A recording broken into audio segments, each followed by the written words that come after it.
जब बड़े गठबंधन अपने ही वजन से टूटने लगे तो दुनिया को एक ऐसे देश की जरूरत होती है जो किसी का मोहरा नहीं बल्कि बैलेंसिंग पावर बने।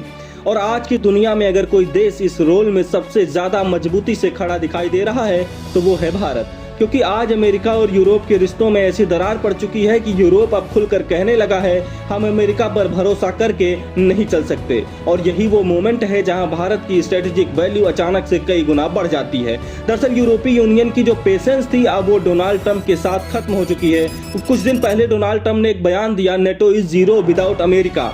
और ये स्टेटमेंट यूरोप के लिए सिर्फ एक बयान नहीं था बल्कि सीधी चेतावनी थी। मतलब साफ है, या तो अमेरिका की लाइन पर चलो या फिर नेटो की वैल्यू नहीं होगी। इस बयान का सबसे पहला और सबसे तीखा जवाब आया इटली के प्रधानमंत्री जॉर्जिया मेलोनी की तरफ से। मेलोनी ने सीधे पूछ दिया कि क्या इसका मतलब है कि यूरोप में मौजूद अमेरिकी मिलिट्री बेस बंद कर दिए जाए? क्या हम अमेरिका के साथ व्यापार बंद कर दें? क्या यूरोप को हर फैसले के लिए वाशिंगटन की तरफ देखना होगा? और यहीं पर मेलोनी ने वो लाइन कही जिसने पूरी दुनिया का ध्यान खींच लिया।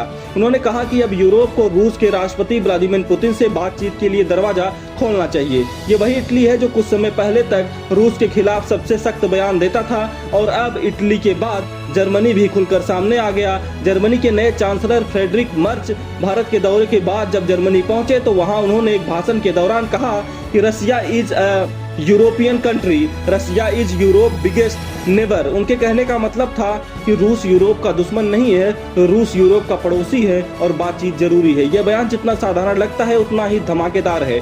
क्यों? क्योंकि वही फ्रेडरिक मर्ज है जो सबसे ज्यादा प्रो यूक्रेन और सबसे ज्यादा एंटी पुतिन है। और पुतिन को उन्होंने एक नाम दिया न्यू सोवियत एम्पायर बिल्डर। रूस को यूरोपियन सिक्योरिटी थ्रेट बताते थे और आज वही मर्ज कह रहे हैं कि पुतिन से बात करनी होगी।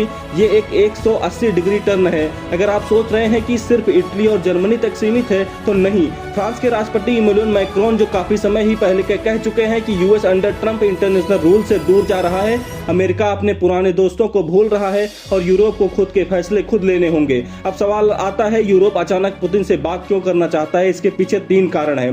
पहला है डोनाल्ड ट्रंप ने ग्रीनलैंड को खरीदने की बातचीत कर दी है, कोशिश कर दी है, फिर धमकी भी दी कि ईयू क्या सोचता है उसमें फर्क नहीं पड़ता। यहां तक कह दिया कि ग्रीनलैंड को एनेक्स किया जा सकता है। ये सीधे सीधे डेनमार्क की संप्रभुता पर हमला था। और याद रखिए डेनमार्क नाटो का मेंबर है। और दूसरी वजह ट्रंप कहते हैं कि NATO is nothing without America. और इसका सीधा मतलब यह है कि कलेक्टिव सिक्योरिटी पर सवाल उठ रहा है, आर्टिकल 5 पर सवाल उठ रहा और यूरोप की सुरक्षा पर सवाल उठ रहा। यूरोप अब समझ चुका है कि अमेरिका जरूरत पड़ने पर पीछे हट जाएगा। और तीसरा सबसे बड़ा कारण है जो एक्सपर्ट बताते हैं वो डोरो डॉक्ट्रिन। मतलब अमेरिका सिर्फ अमेरिकन पर फोकस करेगा, यूरोप सेकेंडरी है और यूक्रेन युद्ध लो प्रायोरिटी पर है अमेरिका के लिए। और सबसे बड़ा यही डर है।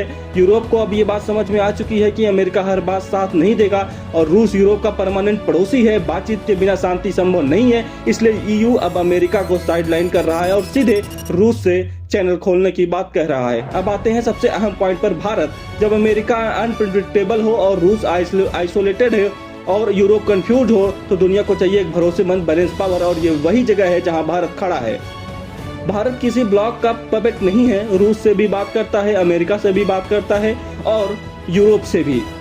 ग्लोबल साउथ की सबसे बड़ी आवाज है भारत। यही वजह है कि ईयू इंडिया स्ट्रेटेजिक पार्टनरशिप तेजी के साथ जारी हो रही है। खैर आज हम जो देख रहे हैं उससे सिर्फ बयानबाजी नहीं, ये संकेत है कि नाटो की पुरानी स्ट्रक्चर हिल चुकी है। यूएस ईयू रिश्तों में दरार आ चुका है और यूरोप अब खुद फैसला लेना चाहता है। और इस नए वर्ल्ड ऑर्डर में भारत की वैल्यू पहले से कहीं ज्यादा बढ़ चुकी है। आने वाला दशक India as a global balancer का दशक हो सकता है। आपका क्या कुछ कहना है? जिस तरह से अब जर्मनी और पूरा यूरोप कह रहा है कि वो रूस के सामने दरवाजा खटखटाएंगे, क्या वो सही है या नहीं? कमेंट कर अपनी राय जरूर दें।